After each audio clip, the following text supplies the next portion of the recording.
आकाश news, खबरों की तह तक, खबरों की तह तक, खबरों की तह तक, खबरों की तह तक। जैसे जैसे चुनाव की तारीख नज़दीक आती जा रही है, वैसे वैसे चुनावी सरगर्मी तेज होती जा रही है।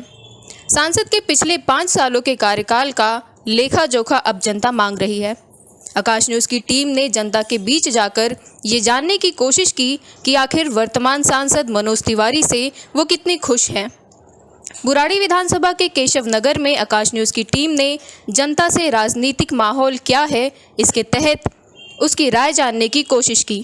तो वहां की जनता क्या बोली, देखिए खास रिपोर्ट। तो हम लोग क्या कर हम लोगों के लिए तो कोई सुविधा है ही नहीं, तो हम लोग क्या कर सकते हैं इसके लिए।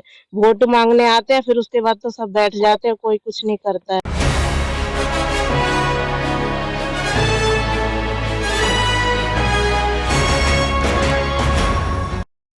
चुनाव के बाद, जब भी चुनाव होता है, चुनाव के बाद जनता को नेता भूल जाता है। कोई भी जनप्रतिनिधि होता है वो जनता को भूल जाता है और पूरे 5 साल तक जनता भटकती रहती है। जनता को किसी भी मूलभूत सुविधा उपलब्ध नहीं कराई जाती है।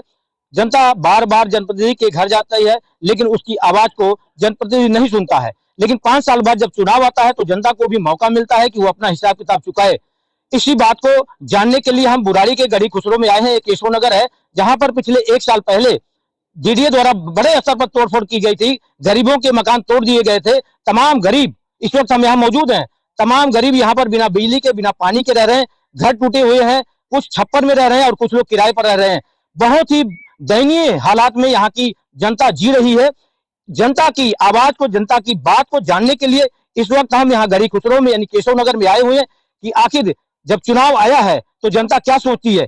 क्या बदलाव के मूड में है या फिर जो सत्ता में है उनको दोबारा मौका देने के मूड में है। चलिए जनता से पूछते हैं जनता की इस बारे में क्या राय है, क्या कहना है जनता का। बाहर किया गया था, इसलिए जो निकलिए सब डीडीए वाले ने, सबने हमारे साथ वो हाथापाई भी किया था। हमारा बिजली का खंभा लगभग हमारा घर वर सब तोड़ के चले गए थे। मेरे को बहुत उस टाइम दिक्कत था, बहुत ज्यादा, हद से ज्यादा। मनोज तिवारी आए थे?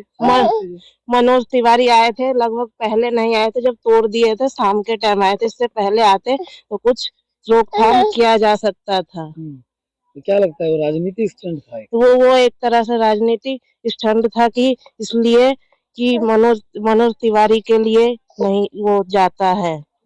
छोटा बच्चा गोद में है। छोटा बच्चा गोद में है, बहुत दिक्कत होता है हम लोगों को। मीटर भी हमारा ले गए, लगभग हम अंधेरे में रहते हैं। गर्मी का समय है, जंगल है, सांप है, कीड़ा है, कुछ भी है, बच्चों को तो नुकसान पहुंचाएगा ही। मीटर लगवाने के लिए, मकान बनवाने के लिए सांसद ने डीडीए से मुलाकात की, कोई कोशिश की? नहीं, कुछ भी नहीं हुआ हमारे साथ। अच्छा, मनोज तिवारी सांसद के लिए दोबारा आ रहे हैं आप? हाँ। क्या करेंगे अब आप लोग? तो हम लोग क्या कर हम लोगों के लिए तो कोई सुविधा है ही नहीं, तो हम लोग क्या कर सकते हैं इसके लिए। वोट मांगने आते हैं, फिर उसके बाद तो सब बैठ जाते हैं, कोई कुछ नहीं करता है। मनोज तिवारी ने कुछ नहीं किया? नहीं, कुछ नहीं किए। एक मिनट, हाँ बताइए। मनोज तिवारी ने हम लोगों के लिए कुछ भी नहीं किए हैं। कुछ नहीं? नहीं, कुछ नहीं। वोट भी नहीं करेंगे? तो हम वोट भी नहीं करेंगे। हम लोगों को दिक्कत है, सुविधा नहीं है, तो हम वोट कहाँ से करेंगे? नहीं करेंगे। ये आज से 1 साल पहले डीडीए का यहाँ पर नोटिस आया और डीडीए केंद्र सरकार के अधीन आती है। नोटिस इन्होंने शुक्रवार को दिया और बीच में संडे और सैटरडे होता है और सोमवार को डेमोलेशन पर आ गए। इस वक्त हमारे जो सांसद जी हैं आदरणीय मनोज तिवारी जी, डीडीए उनके अंडर में आती है और डीडीए सेंटर के अधीन आती है और जो भी तोड़फोड़ हुई वो डीडीए नहीं करी और इसके जिम्मेदार पूर्ण रूप से सेंट्रल गवर्नमेंट है और हमारे सांसद जी।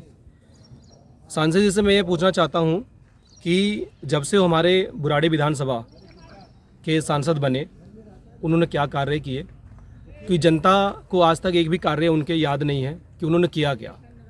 लेकिन हाँ, डीडीए के द्वारा उन्होंने तोड़फोड़ ज़रूर हुई और ज़रूर करवाई। हम ये जानना चाहते हैं कि जितने लोग भी यहाँ पर बेघर हुए पिछले 1 साल के अंदर, जो यहाँ से कई लोग छोड़ के जा भी चुके हैं, वो आना नहीं चाहते इस वजह से कि उनके मन में डर है हम दोबारा बनाएंगे, कहीं से भी कर्जा ला करके तो दोबारा तोड़ दिया जाएंगे।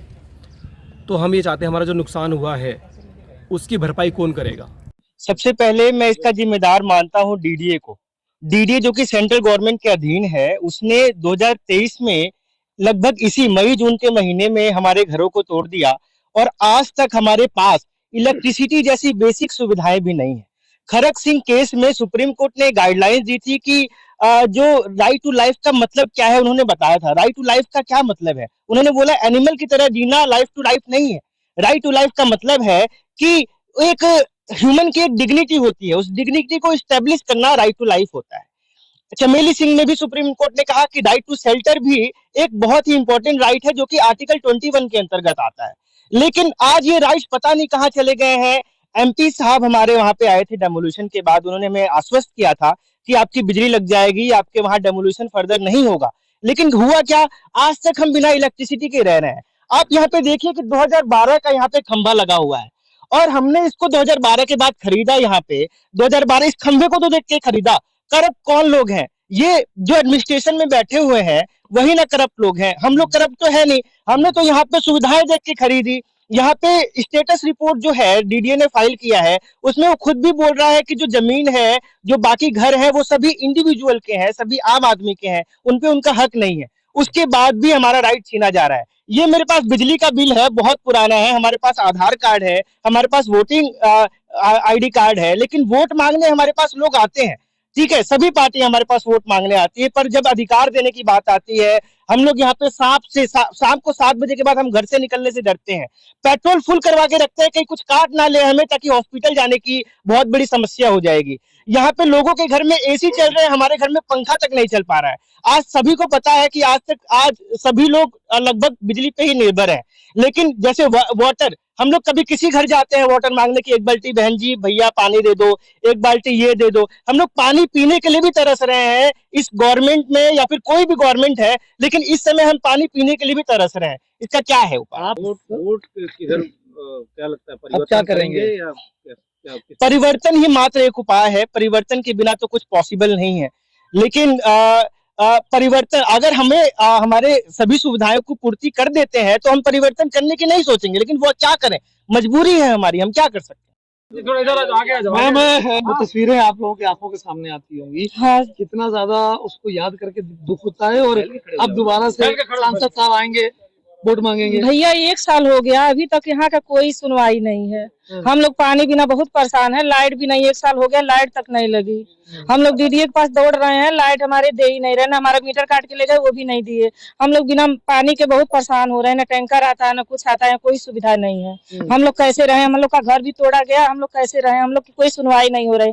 मनोज तिवारी ने कहे थे कि हम आप लोगों को कहीं जाने नहीं देंगे, आप लोग रहिए जहाँ पे हैं, सब सुविधा मिलेगी। लेकिन आज तक तो कुछ कोई सुनने नहीं आया, ना कुछ किया। मुझे समझ में नहीं आ रहा मैं किसको वोट दूं। हमारे यहाँ मकान टूट गया, हम लोग किराए के रूम में रह रहे हैं, ना लाइट है ना पानी का व्यवस्था है। हम लोग बिना पानी बिना लाइट का रह रहे हैं। हम तो किसने तोड़फोड़ करी थी? डीडीए ने तोड़फोड़ की थी। देखिए, जिम्मेदार तो यहाँ का डीडीए है। और लेकिन आप मुझे एक बात बताइए, जो स्थानीय हमारे सांसद हैं, क्या वो क्या नहीं कर सकते हमारे लिए? क्या उनके हाथ में नहीं था? कैसे क्या नहीं कर सकते? और जब हमारा ये मंजर हो रहा था, यहाँ पे मकान तोड़े जा रहे थे, हमारे दिलों पे बुलडोजर चलाए जा रहे थे, उस वक्त रात को हमारे बीच हमारे घर में मनोज तिवारी जी सोने आए जनता के सामने अपना फोन स्पीकर कर करके उन्होंने यहाँ के एलजीबी ने सक्सेना जी से बात की। उन्होंने भी आश्वासन किया था कि आप कोई तोड़फोड़ नहीं होगी। उसके बाद भी अभी तक यहाँ पर कोई सुविधा नहीं, कोई बिजली का मीटर नहीं मिल पा रहा है। यहाँ पे हम लोग बहुत दुखी है और जनता बहुत दुखी है। क्या मन में है? मीटिंग की दोबारा डीडीए से, कोशिश की बिजली लगवाने की। देखिए हम लोगों ने तो कई बार हम डाटा पावर गए, कई बार स्थानीय विधायक के पास गए, लेकिन कोई नहीं। डीडी के एनओसी मांगते हैं यहाँ पे। डीडी के एनओसी कौन देगा हमको? मनोज तिवारी जी दिवाएंगे ना, स्थानीय सांसद दिवाएंगे ना। संसद जी मनोज तिवारी ने आया, रात को आया करीब 8 बजे, जो कि अगर शायद टूटने से पहले आता तो हम लोगों को बच भी सकता था। लेकिन वो रात को 8 बजे आया, पूरे रात पता नहीं क्या भाषण करा नहीं करा, मुझे नहीं पता। और उसके बाद उन्होंने 2 दिन का टाइम लिया, 2-3 दिन में आप लोगों को सारा व्यवस्था हम कर देंगे। उसके लिए कोई टेंशन लेने की बात नहीं है। और उसी के हम लोग इंतजार कर रहे, पता नहीं कब लगेगा नहीं लगेगा। 1 साल हो गया। हाँ, 1 साल हो गया। और मैंने उसके बावजूद भी मैं अपने पूरे कोशिश करे बिजली मीटर लग जाए, सारा चीज लग जाए, नहीं लगा अभी तक। हाँ, अब ये आएंगे आपके पास? हाँ जी। क्या करेंगे आप? अब क्या करेंगे, जब काम ही नहीं हो रहा तो हम उनका काम क्यों करें?